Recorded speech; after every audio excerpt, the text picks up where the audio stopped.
Hello, everyone, and welcome to my channel. If you're new here, welcome, welcome, welcome. And if you're a returning subscriber, welcome back. And thank you so much for your continued support. So today, I'm back on this channel with Iriwande from Pathway UK. And we're going to be talking about the step-by-step admission process, how to study in the UK. So basically, it's a step-by-step guide of how to study in the UK. She's going to be telling you all you need to know about studying in the UK and sharing pertinent and detailed information. I actually wanted to do this topic because, I know a couple of people have actually reached out to ask me some questions about studying in the UK, and I'm like, y'all, I know nothing about it. Okay, when it comes to the US, ask me. But when it comes to the UK, I know nothing except for maybe what I knew when I was searching for my school and stuff. But outside of that, I can't give you the detailed or right information. And here we have somebody who can tell you all about studying in the UK today. So I'm literally going to over to her so I can, she can tell you more about what you need to know and just some information about herself. All right. Um, Hello, my name is Irowande, and I have a YouTube channel on YouTube titled, or my channel name is Pathway UK. So basically, just your pathway to UK, where I just share live in the UK, work in the UK, and study in the UK. Just tips and trick of doing live in the UK. And you can also follow Pathway to UK on Facebook and on Instagram for more information. So the dearest hosts of this channel has invited me to tell you guys on how you can study in the UK. Like basically all you need to know now. This is not like 100% of all you need to know, but just the foundation, like the basics of what you need to know before you study in the UK, like maybe the documents, how to choose your course of study, how to choose your university websites, where to look for scholarships, and all those juicy stuffs international students look for. So with this, or with that said, one website you can use to look for a course of study or to even search for university, not just in the UK, all over the world, is findamasters.com. I would maybe send a link to her so she can put it in the description box for you. So if you're looking for your master's anywhere in the world, you don't know where you want to go to yet, just type your course of study that you're interested in and filter it based on location, tuition, scholarship funding. It's a very resourceful website and it's a tool that just helps you filter masters all over the world. So it's called findamasters.com. Do you know any for undergraduate students? I think they have one for undergraduate and it's called findadegree.com, and for PhD it's called findaphd.com. All right. So if you're looking for where to start, literally, she just told you where to start. Okay. Yeah. Go online and put that link in, and we'll put it in the description box so that you can easily access it if you're unsure. Yeah. Because there are so many websites out there as well. But findamasters.com, very helpful website. I've used it. Now, after you go and findamasters.com, obviously you need a place to document it.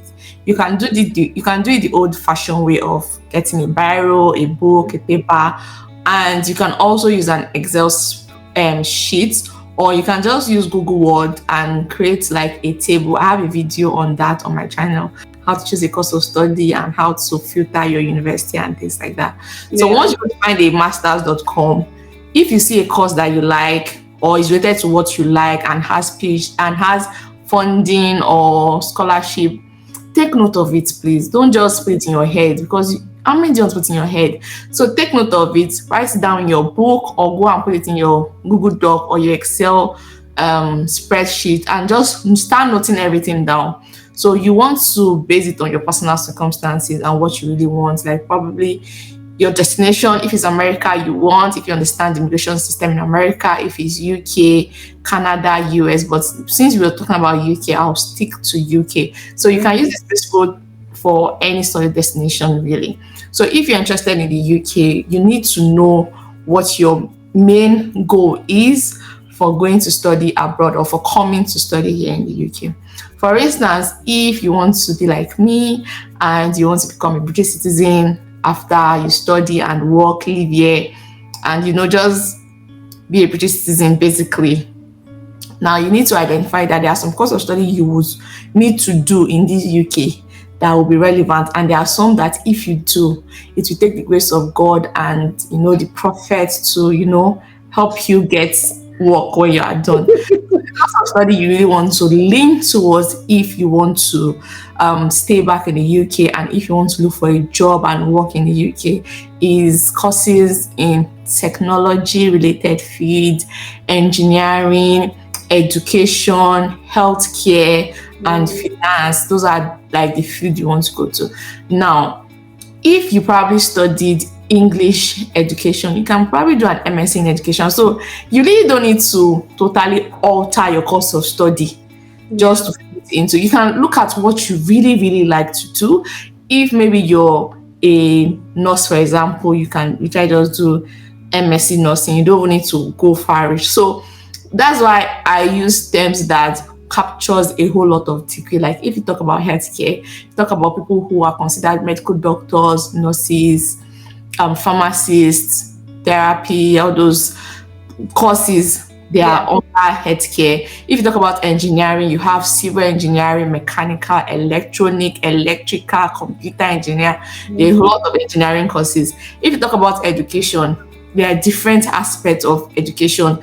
You can go into education management, English education, child education, adult education, a whole lot of educational aspects to go to. If it's finance, a whole lot. You can do accounting, banking and finance, management. So that's why I did not just streamline them to say, okay, do engineering. No, these are just fields that if you go to, you will just easily find a job. Now, if it's tech and you can do a course like cyber security, UI, UX, software development, like there's a whole lot of field, but you just want to make sure that whatever course you pick can be streamlined in this field, because come to look at it, in a society, like forget UK, in a society in general, when you have people, you need people to take care of their health. So healthcare will always be relevant.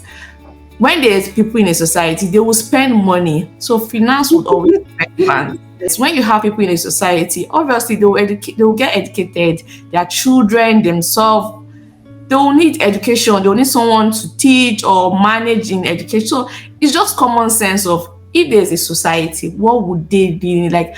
You want to go for what would be basic necessities, not what we consider luxury, like when you go and do hospitality management and you're very on your own. So courses like that is courses you want to like avoid to do. I'm not saying people who do that courses do not get a job, but now as a new immigrant in a country, the odds are stacked against you.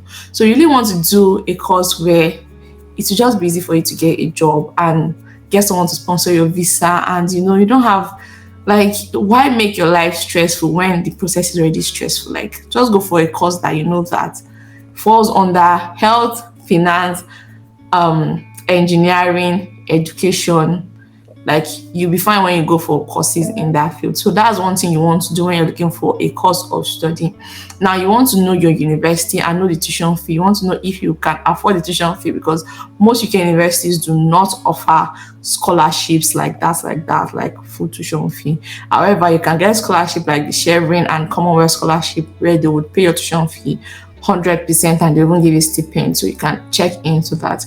So those are the things you want to do. Now let's go into the documents you need to put together. Now, before you think of applying to the UK, I would advise that you put your documents together, because the UK admission process is very fast.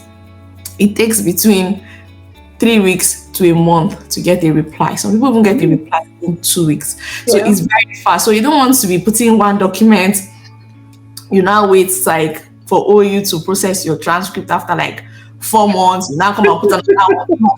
You just want to get all your transcripts. I just want to get all your documents ready to come to it. Like, and the UK process is very, very fast. To be very honest, it's very fast. So the first document you would need is a means of identification. So you can use your passport, and you even need your passport so that they will use it for your CAS in case you're given an admission, because your passport number will be on your CAS. And you need to identify your nationality so that they will know if you're paying international student fee or a scholarship for you, and you just needed to identify yourself basically. So I mentioned CAS. So CAS is basically confirmation of acceptance of study. Now every university will give you a CAS once you've met your conditions for your admission. So in the UK, you'll be given a conditional offer. Then once you meet the condition, your conditional offer will be changed to an unconditional offer. Once you're given an unconditional offer, you're given a CAS. So the CAS is confirmation of acceptance for study. Now, the second and third document you will need is your university transcript and certificate. Now, you will need this to prove that you've actually done an undergraduate degree. So it's quite important to have your university transcript and certificate. Now, you should collect your transcript as early or as soon as you can, because one thing with the UK, you don't need to send the transcript to them, you upload it yourself. So just collect your transcript as soon as you can from your university. If you choose the UK, once you've done your survey and you know you want to come to the UK, just collect one and then upload it to all the schools you're interested in. So your university transcript and certificate is very important for you to have. The fourth document will be your personal statement. So your personal statement just is supporting document, support your application so that the school can get to know you and get to know why you chose to study the course, and also get to know what you have to add to the course and how the university will help you in your future endeavors. Now, in your transcript, you want to really highlight your strengths and your achievements, because your transcripts can state to them that you are an exceptional student and you have high achieving records. So your personal statement should sell yourself the best way possible, and how the course of study will help you and how you would help the university in one way or the other. And please do not lie in your personal statement. Be as truthful as you can, and just make sure you keep it short and simple. Your personal statement should not be more than 1,200 words. There's nothing you are saying that can pass 1,200 words, please. So, so the fifth would be reference letters. So you need 2 reference letters to apply for most UK universities, and this has to be academic reference letters. However, you can use a work reference letter, but it has to be 1 academic reference letter and 1 work reference letter. Now, it makes sense for them to ask for an academic reference letter because you're coming to study. So they want to know how good you are as a student and just what your previous professors or lecturers have to say about you.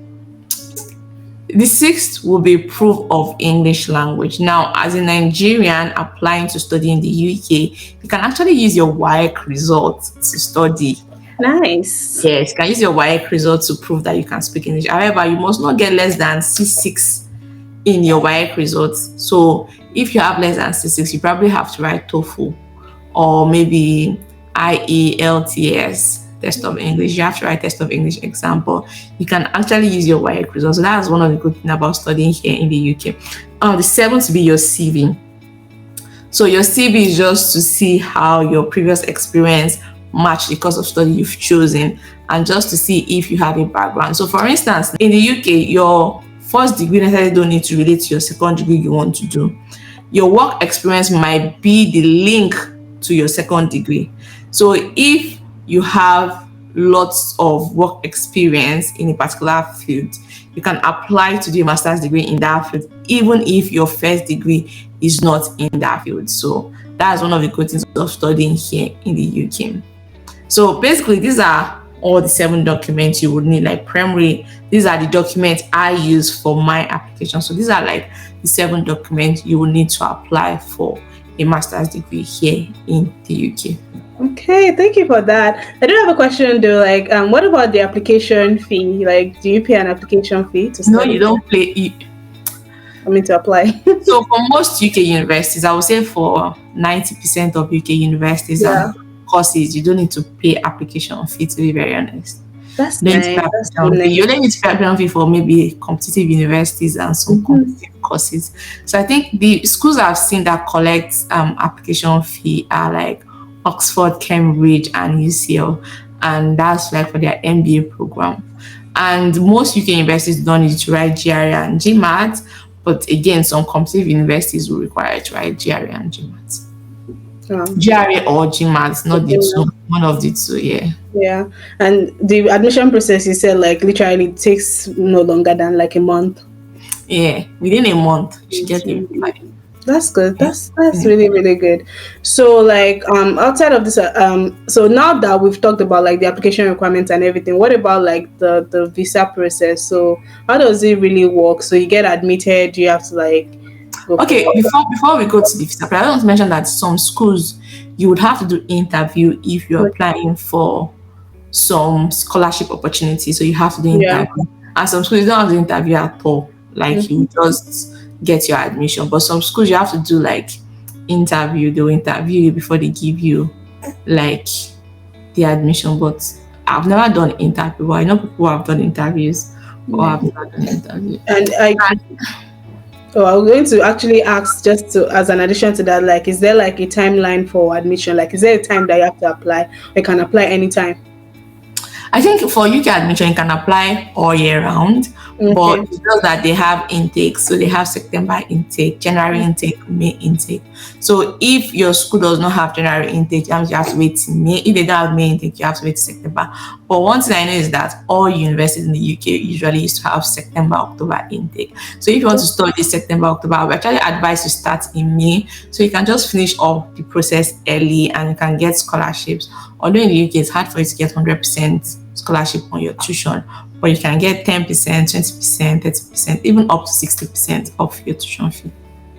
Okay, that's really good to know. I feel like just hearing you talk about the UK, I'm like, it's just so it's less stressful. Like it's Yeah, and again, I want to emphasize something. I don't know why most people pay agents to help them apply for admission to a UK university or help them with their UK student visa application because most universities actually have partnership with some agencies in Nigeria where they will help you do your application for free and help you do your visa application for free. I have a video on my channel where you can like watch and know how that works. But I'll send the list to Esther so she can put it in the description box. So you know those agencies that do free visa application and yeah. free admission to study here in the UK. No, not all universities will use agents, but most UK universities have agents that they pay them from your tuition fee. Like yeah, they won't even paying for it indirectly, so you don't need to pay double money. So yeah. So you can use agents to Yeah. help you understand the admission process if you don't want to do it yourself, or if you don't have the time, or you don't want to because it is a whole lot. So you can pay. Sorry, you can use free agents, not pay. You can use free agents for that. Yeah. Okay, that's good to know. That's really really good to know. Yeah, and I'll probably just include all those links in the description box. Okay, so now that we're done with like the admission requirement and stuff, like what was the visa process like for your? What is the visa process like generally? So for your visa application, you need your international passport. Now, because UK visa is always stamped on your passport, so it's not visa on arrival or anything. So you need your international passport and to also identify yourself. So that's the number one document you will need. The second will be proof of fund. So your proof of fund is usually a bank statement. So it can be your bank statement or your parents' bank statement or a sibling's bank statement. And whether it's sponsoring your studies, it can be their bank statement. Your proof of fund must have your tuition fee or whatever is left of your tuition fee if you've paid a percentage of your tuition fee and your cost of living added together. That money must be in that bank account for 28 consecutive working days or 28 days in general. So you would print it out, maybe you print your 1 month bank statement showing that that money was there. And then after that, you will need your sponsorship. Your After that, you need your sponsor's ID. So if you're not the one sponsoring yourself, so that means it's not your own it's not your own account statement you printed. So you Yeah. need your sponsor's ID card to show that the name of their account will be the same with what is in their ID card. And you need to prove relationship to that sponsor. So if the person is your mom or your dad or your sibling, you need your mom's ID card to show that she's your mom and your birth certificate to show that her name too is on your birth certificate. And if it's your sibling, you need your sibling's birth certificate and your birth certificate so that they'll see that the same mother and father, same mother and father, or maybe the same mother, the same mother. So just show like your relationship. So if you are below 18 years old, you need like a consent letter from the parent or a guardian to say that, oh yes, so I consent to this girl going abroad or to this child going abroad to study. Now you also need your CAS. So your CAS is confirmation of acceptance of study. That your CAS will be given to you by your school, and it will have your course detail, your name, how long your course will be, the tuition fee, just Yeah. general information about your course, yourself, and the university. That's what will be on your CAS. And you need your TB test, so your tuberculosis test. Tuberculosis test will only last for 6 months. Now, do your tuberculosis test at IOM Lagos or in Abuja after you have your admission and you are sure that you're coming to in the UK, because it What's expires IOM? after 6 months. Sorry. I can't remember. I know it's immigrate. It has to do with immigration and diseases that should not spread. Sha. So where was I? IOM. You talked about IOM, and that's why I caught you. So you have to do your TB test, and you have to show that you don't have tuberculosis. And Yeah. so after you have all of these documents I've mentioned, that's your international passport, proof of fund, sponsor's ID card, consent letter, consent letter is if you're under 18. And here again, you need your sponsor to write a letter. So basically your sponsor writes a letter saying, this child is using my account and I have money in my account and I'm going to sponsor this child. UK government, you don't need to worry, I'll take care of this child, feeding, accommodation, tuition, and things like that. So you need that letter from your sponsor, signed from your sponsor. So basically, those are the documents you need. So let me just recap the documents you need. The first one is your international passport. The second is your proof of fund. The third is your sponsor's ID card if you have a sponsor. The fourth will be your sponsorship letter. The fifth to be your proof of relationship to your sponsor. That's if you're using a sponsor. The sixth to be your confirmation for acceptance for study. That's your CAS. And then your TB test. And if you're under 18, you need a consent letter from your parent or your guardian. So basically, that's what you need. Now, your visa application fee is £348.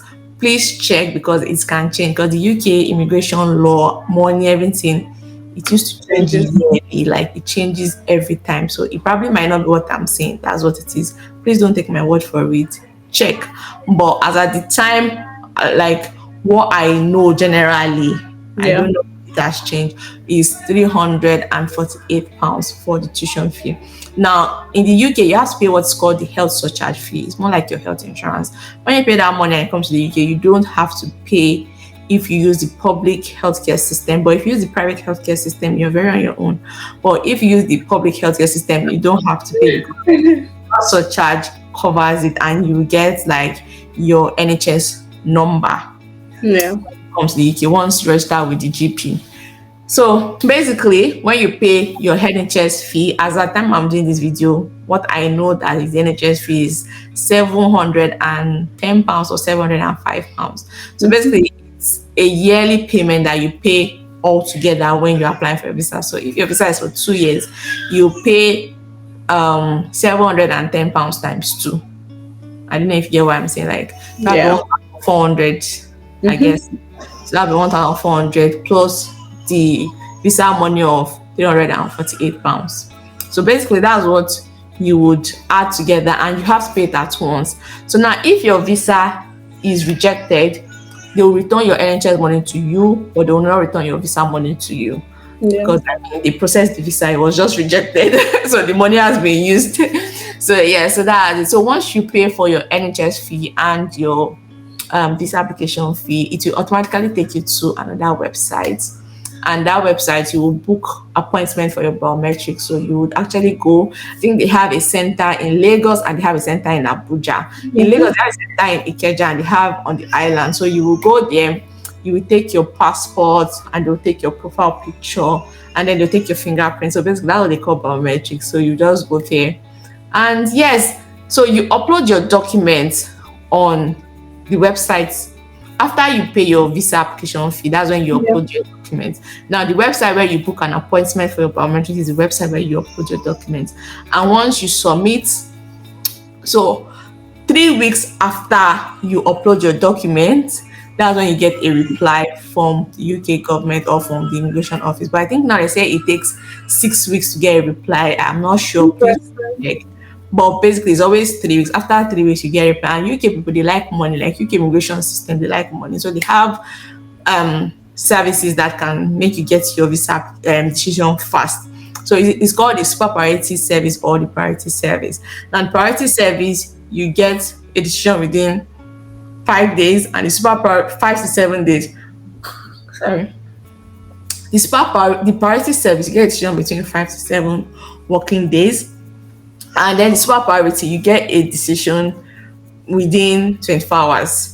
You get a decision to that That's one. fast. That's literally very fast. Imagine I apply for a visa today and I know the response the next day. Like, Yes, wow. yes. But I think now they suspended it because there's a pressure on the immigration system to like Yeah.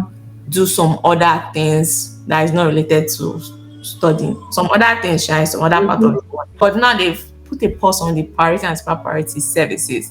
But if it resumes, you can opt for that. So after 3 weeks, you get just saying congratulations, you Yeah. give your student visa, and then please that letter they'll give you, read it very well because everything you need to do will be on that letter. Like they'll detail everything on that letter. So like where to Mhm. collect your biometrics from.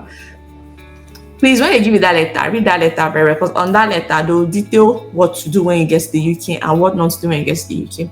Now you Yeah. need to read that letter because on that letter they'll tell you where to get your BRP. So your BRP is your biometrics resident permit that shows that you're allowed to live and study and probably work for 20 hours during term time and unlimited hours during non-term time here in the UK. So please read that paper very well. And if they reject you, they also put a paper two for you there. Also read that paper very well because it tell you why you were rejected. Basically, students' visa are rejected if there's inconsistency in the information you provide during your application process, or if you don't have enough money, or you didn't just meet the criteria because the point-based system. So if you didn't meet the points, the two major things is inconsistency in the information you provided, or forged documents, or your Mhm. book of fund was off. Those are the Yeah. three reasons why they deny people visa. So as much as possible, please be honest when you're applying for your visa. And again, if you can't do it yourself, you don't need to pay anybody. There are agencies that your university probably would pay for an tuition fee, and then they will do your visa application for you for free. So once you choose your university, go to your university's website and see if your university work with any agent. They will actually state it on the website if they work with an agent or not. So go to your university website and check if they work with a particular agent. And if your university does not work with a particular agent, some of these agencies are very generous that they will actually assist you. So they are very generous that they will assist you and they will assist you for free. So please check out some of these websites. They have offices everywhere in Nigeria. And if you're not in Nigeria, I think some of them have offices in Ghana, South Africa, Mhm. Pakistan, India. Yeah. Okay. Yeah, thank you very much for this detailed information. I've actually learned a lot from this video, even though I'm not planning to like study in the UK anytime soon. You never can tell in the near future. It can happen. But Yeah. so I actually have one question for you though. So like what tip would you give like if somebody is probably like seeking for scholarships or funding in the UK? Because I know that you mentioned that maybe there might be like limited funding opportunities, except for like the general one, like the is it Chevening scholarship or Commonwealth and a bunch of other scholarships like that. What tip would you give, or is there anything you tell people to kind of like just be on the lookout for in order to kind of fund their studies or assist to an extent? So even if it's like partial funding now. Yeah, I think, like I said earlier, you want to highlight your strengths when you're applying for your admission. Now, in the UK, they like what they call high achievers or academic excellence.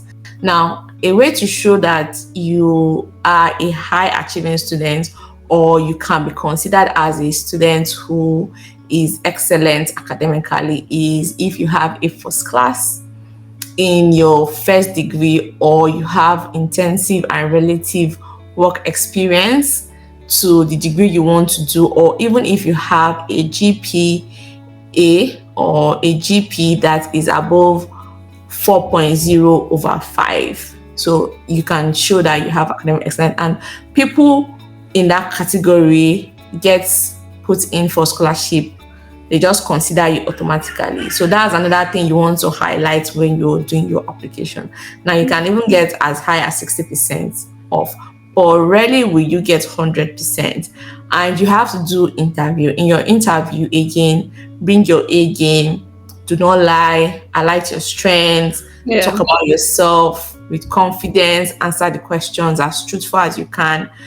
And another thing you want to look out for when you're coming to study here in the UK is you want to make sure you choose a city where there's probably opportunity to work, maybe get a part-time job if you are thinking of supporting yourself during your course of study financially. So you have to think of where to get part-time, because in the UK you can work 20 hours anywhere close to your school or where you are located, or it mustn't be on campus, it can be off campus. So you can work 20 hours during term and unlimited hours during non-term. So yes, so you just want to consider the cities where you can probably easily get a part-time job. And don't forget, the UK is small, it's an island, it's smaller than America. I think all of us in this UK, we're not up to 70 million people in this UK. So UK is quite small. So there are some places that if you pick, it's quite remote. And places that is like city bubbly. I think cities like Manchester, Birmingham, London, Essex. Yeah. Alrighty, people. I hope you have learned one or two things. Because myself, I have learned a lot. From this video today, because I think it's actually really insightful, and I hope you've been able to learn one or two things from this video. And if you have any questions, feel free to either go to our channel and go check out some of our UK videos. She actually has a lot of videos on studying in the UK that I believe that you find helpful, including documents that you need to apply, and just a lot of other videos as well. Or you can just leave a comment here. I'm sure she'll be checking the video out most later. Maybe not. No promises, because this is my channel. To see if there are any comments that she can definitely. Obviously, if maybe when I watch the video within like maybe few hours of you uploading it, or if I Yeah. see randomly in my field and I see comments, why not? Comment. I'll Yeah. definitely. Okay, that would be nice. Thank you for that. Okay, so with that, we've come to the end of this video for today. As always, make sure to give this video a thumbs up, subscribe to my channel on YouTube, and you can also check me out on Instagram, Facebook. The link is right there in the description box. And you can also check out Pathway UK on YouTube and Facebook and Instagram as well for more study abroad in the US and in the UK. If you need more information about studying abroad in both countries, check out both our channels. And with that, I hope you have a wonderful weekend ahead whenever you're watching this video. Bye.